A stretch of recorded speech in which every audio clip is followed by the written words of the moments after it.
Hi, everyone. I'm Natalie Gawkner, and this is Both Sides of the Aisle. I represent the political center and have on the political right, John Dougal. Hey, great to be with you. And on the political left, Shireen Gorbani. Hello, and hey, listeners. Hope you're doing well. You two, we're all smiles and friendly in the studio, but what is it? We're all back to school. Well, a world on fire, or what a mess. But I'm looking at the Middle East right now, and I'm thinking what it would be like to live in Tel Aviv or Amman, Jordan, or Beirut. These places are, how close are they, John? Well, Jerusalem to Amman, Jordan is like 55 miles, something like that. It's pretty close. Pretty darn close. And that's kind of Salt Lake to Payson. 100 Israeli warplanes striking about 40 sites in Lebanon on Sunday morning. You know, there's no peace here. There's no peace. And this kind of chaos, I think it's hard for people who've never experienced it to imagine what kind of uncertainty this brings for folks. You think about everything from the disruption this has, the loss of life, certainly, but then like thinking the layering on top of that, just the anxiety, the noise, the constant fear. Yeah. So the big, power quote, if you will, on this issue from Vice President Harris during her nomination speech at the Democratic National Committee, she said this: President Biden and I are working to end this war such that Israel is secure, the hostages are released, the suffering in Gaza ends, and the Palestinian people can realize their right to dignity, security, freedom, and self-determination. Something for everyone. Yeah. Did she get it right, though, John?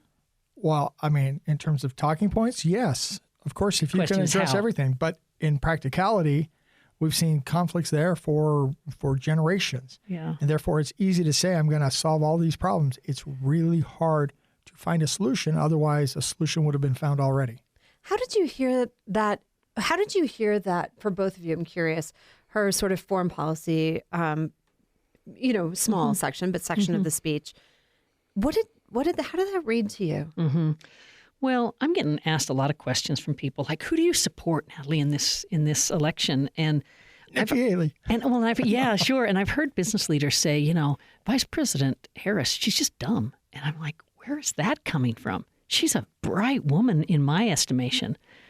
I'm looking at you, John, to see if you agree. I think I've seen a few snippets of interviews, and I get that they can easily be cherry-picked. But she's basically an intelligent. Some of those out there have made it sound like you're not very smart. But it's kind of like George Bush. He was much smarter than we kind of recognize because he was caricatured so much on some of his I've seen her as a deeply competent woman. I just might not agree with her on ideology, but I think her recall, her native intelligence, her understanding of our system, her understanding of policy, I think she's very well qualified, even if ideologically I might be different.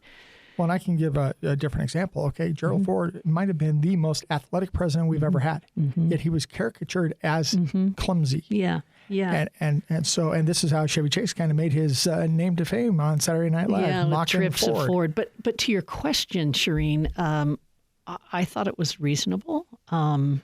I didn't take issue with it. I liked the specificity, even though it's not, everyone says, where's the specifics? I'm like, well, that's not what this speech is about. Yeah. But she's got a general understanding and an ability to work through and be, someone who makes a final judgment on some issues. Yeah, I think that's certainly true. When you think about the experience she's had over the last 3.5 years, I guess maybe one of the things that's in the back of my mind is this sort of sense that, well, she's shifted on her policies. Well, so is her experience. I mean, radically shifted, right? Yeah. So when you think about the ways in which you come into a presidential campaign, most people are kind of faking foreign policy expertise. For sure. This is not something that most people have the opportunity to develop. And those who do are often in very specialized roles inside of large, departments. I'm totally or entities. with you. It's a small group. It's a small group of people. So I found this to be a little hawkish, honestly. I found not this statement specifically, but kind of the broader section. Well, and this is the point to me, though, if she's shifting, if she's becoming more moderate or hawkish, however you want to create, I like it. Yeah, I had a feeling you might. Well, what was Senator Romney or Mitt Romney characterized as a flip-flopper? And I'm like, it's okay if you flip-flop to a better place. Yeah. And I think there's a big difference between representing the people of California and representing the United States of America, right?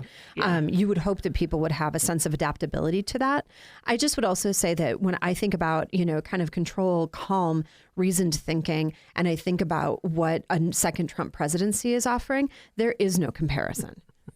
Well, and from my perspective, the way it came across to me is, okay, a big swath of the Democratic Party is viewed from the Republican side as being pro-Israel, anti-Israel, pro-Palestine. Okay. And so I looked at this, and various others looked at it and saying, okay, she is trying to touch the base sufficiently to say, okay, I'm not anti-Israel. Yeah. Okay.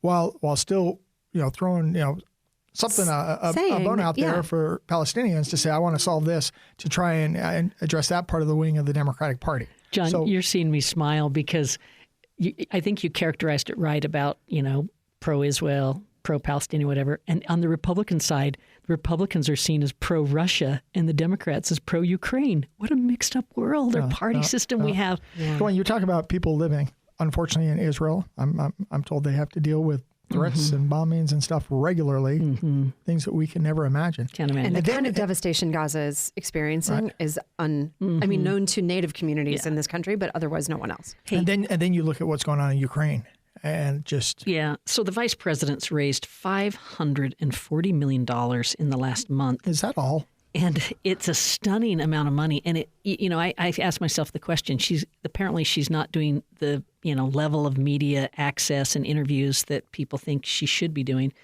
She doesn't have to.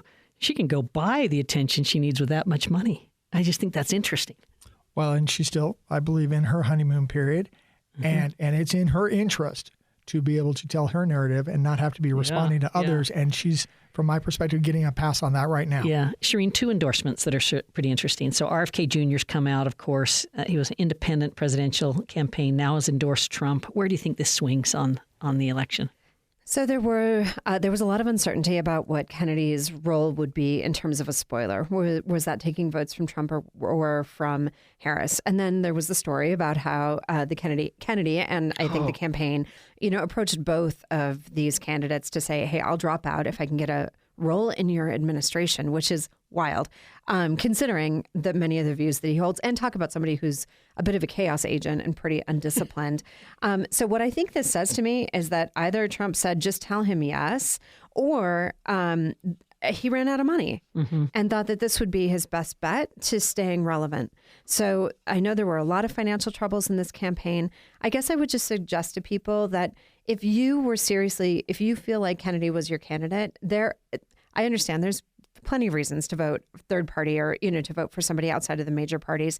But in swing states, I would just ask people to really look at what these candidates are offering when we think about the next 4 years. John, how about the family statement? And I loved how they called him our brother Bobby, just to remind people of that strong connection to RFK. But they said it's a sad ending to a sad story. Interesting. That's a strong statement. Yeah. Strong statement. It is. John, Tulsi Gabbard has also, so this is the former congressman from Hawaii, a Democrat. But she's endorsing Trump. Does that one matter? I don't know if it matters, but she has been a darling of the Republican Party for many years because she's been viewed as a person that's concerned about all the warmongering in the world and the U.S. playing too big of a role in that. She's also been a Kamala Harris skeptic. Yeah. And so because of that, many Republicans have liked her, felt like she's been speaking out. And so this doesn't really surprise me. Let's do a lightning round on some of these things. A lot of press that Vice President Harris is baiting Trump in a really clever way. She's tweeting out things about, will you debate or not, and has a chicken clucking in the background. You heard that, Shireen, apparently. I saw it on CNN. I saw it on CNN, and they said the sound effects are from the campaign, not us. Because it's like they show a picture of the tweet, but then you hear this cluck, cluck, cluck, cluck, like your chicken. This is on the issue of muted. She's punking him and stuff like that. Wait, do you think the debate will happen? And who do you think it advantages? I think it advantages her. I think, again, back to this notion of discipline and the ability to control yourself under extreme circumstances. Trump does not have a pattern of this. And I think having his mic shut off was a bad idea for Biden. You agree, John? I think it actually is a way for Trump to shine. He surprisingly does well in the debates relative to others. And so if she has a poor showing and he has a good showing, then that bodes well for him. They're saying that the muted mic makes the news story about the muted mic, and then it's about, debating. And this is Harris ultimately being successful because you're not talking about policies. Yep. Interesting. What about whether, whether this $540 million really amounts to something big for the campaigns. Yes. I think when you think about the energy that comes into a campaign in terms of diversifying the donor base and also thinking about the power that somebody like Bernie Sanders built across many small dollar donations, that is more of what we're seeing in this in the Harris contributions, certainly many mega donors as well. But Biden was not seeing that. Yeah. Well, I think it also shows that a lot of Democrats were sitting on their hands. They were frustrated with Biden. They were going to support him at the end of the day, but had no confidence. And so now there's excitement behind somebody new that they think there's a future to build on. John, being a part of a congressional campaign, your public record on this is quite clear. But what do you think of, just of this in general, but what do you think of former President Trump hosting a gala honoring January 6th defendants? Seems like 20 defendants arrested for taking part in the January 6th, whether you call it insurrection or protest, hosting a gala for them? Assaults on the Capitol. Yeah. So if you're celebrating those that attacked police officers, broke into the Capitol and so forth, reprehensible from my perspective. No questions asked. Well, and I think that this is where Trump's campaign leaders are going, come on. I don't think they think, to me, this is not discipline. This is just trying to get attention. Yep, that's right. Last question in this segment. You saw how Governor Cox, accompanied by former President Donald Trump, went to the wreath-laying ceremony honoring Staff Sergeant Darren Taylor Hoover of Sandy. John, just go to you first on this. This is a real interesting juxtaposition now where Cox and Trump are now being photographed together, getting news together. Your read on that? It all comes from his letter where he witnessed the assassination attempt and felt compelled to build bridges with Donald Trump. So I think it shows that he is trying to build bridges, trying to build some relationship there. Mm-hmm. Clearly, I think for Trump, he also views it as an opportunity to kind of take a dig at the Biden administration, their failings. When you look at what took place, in Afghanistan, the withdrawal, the disastrous withdrawal, and I would put blame on both of them because Trump put in a timeline and Biden executed on the timeline poorly. It was a difficult timeline and executed poorly. There's blame for both of them in that disaster. Shireen, last word on that. I would just say fundamentally, there is a long record of Biden taking very seriously having had a child in the military. Each day, his card that has his agenda printed on it also has active information about our active duty members, those whose lives have been lost, their names. This is something he holds near and dear to his heart. And yes, there have been disasters. There certainly are, I think, under any administration when we think about the military. But when we think about the way that Trump has denigrated and diminished members of any military service in this country repeatedly, and then showing up and doing, I don't know if you saw the photo, but the thumbs up at the gravesite, I feel like is just disrespectful. So I just am not going to take Trump's presence there as a shift in respecting those who serve this country. Yeah. Okay, we're going to take a short break. Stay tuned, everybody. This is Both Sides of the Aisle. You're listening to Both Sides of the Aisle on Utah Public Radio. We love to hear from listeners like you. If you would like to send us a comment, email bsotapodcast@gmail.com. That's bsotapodcast@gmail.com. Thanks for listening. Shireen Gorbani on the left. John Dougal on the right. Natalie Gochner in the Political Center. We are in studio. Natalie, the referee. 2 or 3 feet from each other and just smiling as we try to bring you great content on public affairs here on both sides of the aisle. Let's start with this. I'll just call it a crowd of about 350 people waving signs and chanting, "Vote no." And they're talking about the constitutional amendment on the initiative petition. Shireen, you were probably there. You bet I was. Oh, you're kidding.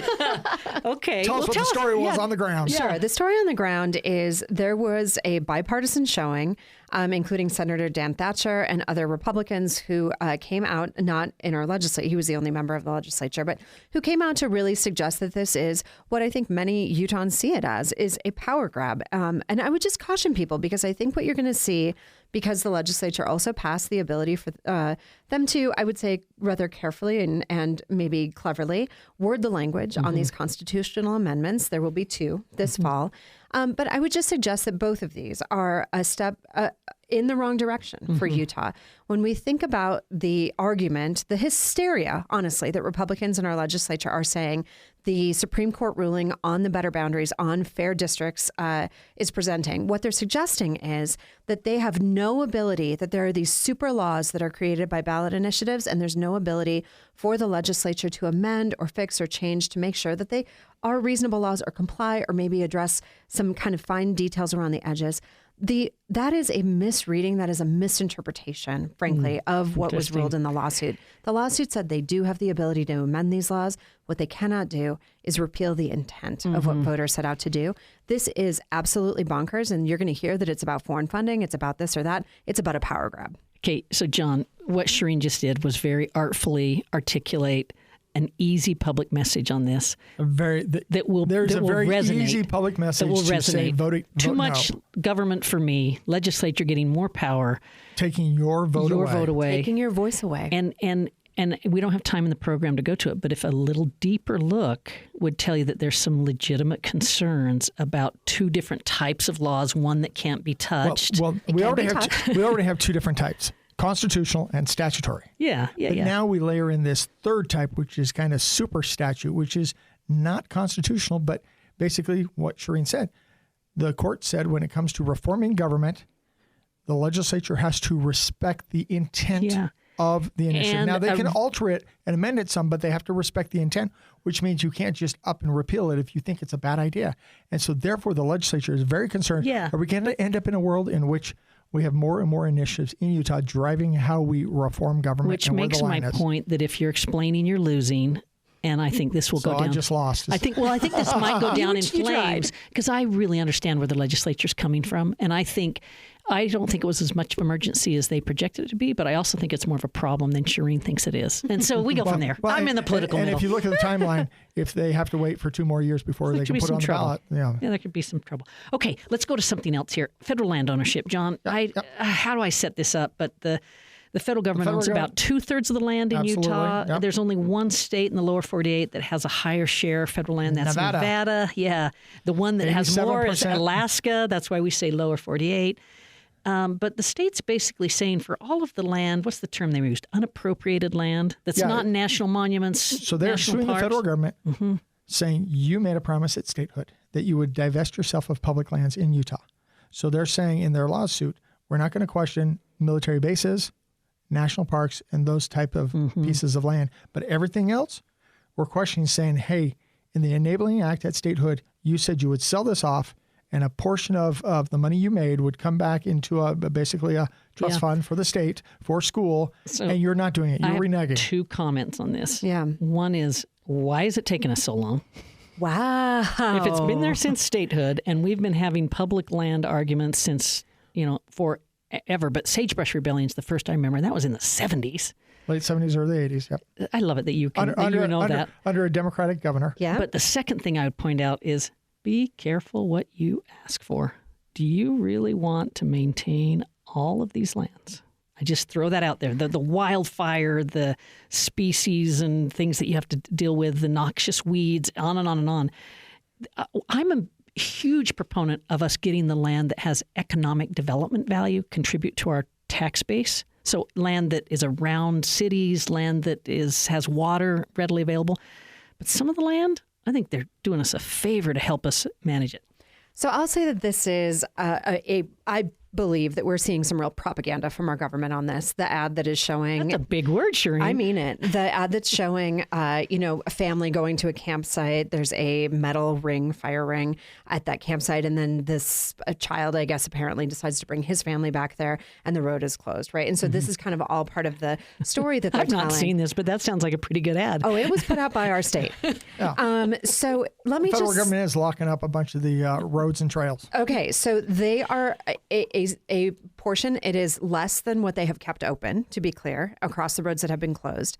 Additionally, the cost of managing that is a lot. If you let people drive everywhere, when we're thinking about the impact to the environment, search and rescue, when we think about the impact... Boy, search and rescue is an interesting one. Huge, massive. When we think about... Careful what you ask for. Yeah, fire matters what land you own. That's right. Is my point. But I'll just say this. Search and rescue, we're having to foot the bill to rescue folks.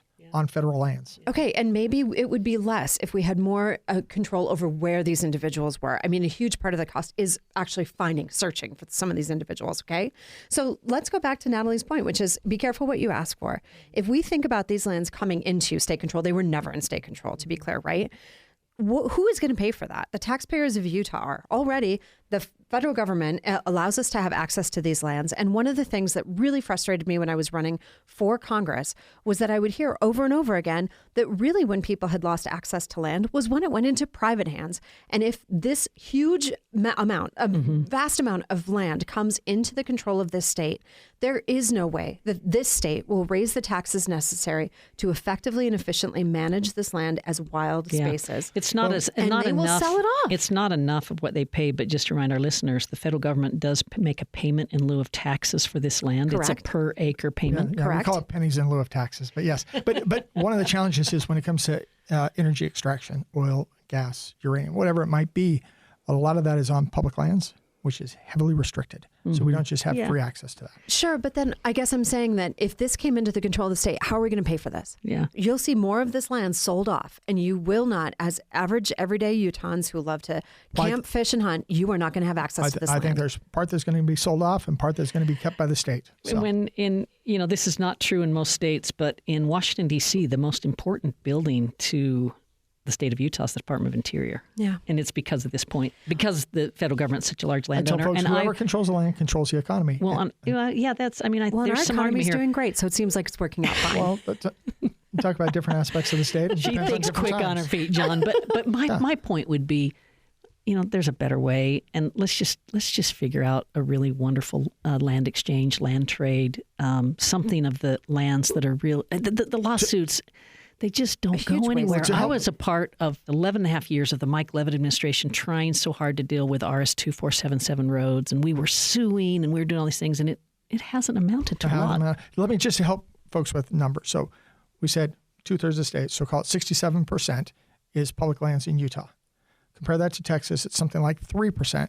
Compare that to Connecticut, it's like 0.3%. So just to help folks understand kind of the magnitude of the issue in the West. I just also want to quickly touch on why now. I think it's because we have a super majority of Republicans on the Supreme Court is why now. And I think, honestly, this has to do with Cox positioning himself as a particular kind of Republican, given the pressure he's getting from Phil Lyman. I think that's why we're seeing it now. Well, I think the other thing that comes into play is we have been working on this actively for about a decade, and it's finally coming to fruition of being able to start filing the lawsuits that some of us were wishing we pursue years ago. Yeah. Waste of money. Let's go. Yeah, it's going to be interesting. I mean, I'm really interested in the conversation. Let's see what happens. We've also gotten, John, you know so much about this, but we've got a review of the Utah election process that's being conducted by your office. You're calling it a limited review.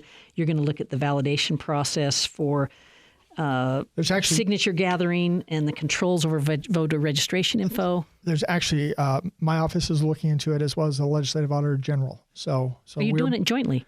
Not jointly, but we're coordinating among each other so we don't step on each other and we're not. Whoa, this is odd. We don't place too much of a burden on. So what's the rationale for both? Well, so the rationale is I actually started about 6 weeks ago and had checked with the Legislative Auditor General to see whether this was in their scope or not. It was not, and we had touched bases a few times over the last few weeks. It was not. I was waiting for the litigation to largely clear to then engage on the audit. It turns out legislative leaders got antsy on their side and wanted to test their auditors. So actually Tuesday a week ago, I called up the Legislative Auditor General, said, hey, I just sent my official notice off to the LG to inform her that we were starting the audit. He goes, oh, I was just going to call you because we were just informally requested, and this afternoon they will officially request that we engage in an audit. So Shireen's smiling, and this is very executive legislative branchy, right? Because John's in the executive branch, has the responsibility for doing these kinds of things. The legislature knows they don't control John, but they do control their side of the audit. And that smells to me of some friction between executive and legislative. I think that's right. I'll also just offer to our listeners that we're going to have a special episode coming up where we talk to a county clerk about election processes, because I do think that there is a fundamental misunderstanding of the idea of a canvas and how this works. Yeah. I'll just note that the legislative auditor team is a very professional team, and they engage in a professional manner. Totally agree. And they were already engaged in other election-related audit activities. And that's why I called them to see if this was in their scope or not. And we are looking at 2 prongs. Yeah. I described as the privacy issue, the control over and the disclosure of protected information. John, that's fair. And I am, as well as I appreciate the complexity of this. And I do think both of these offices are very competent at what they do. And in economics, we love multiple points of view, looking at things. In the last minute, let's talk just for a minute about Senate candidate John Curtis. Everything seems to be falling in line for him to be our next U.S. Senator replacing Mitt Romney.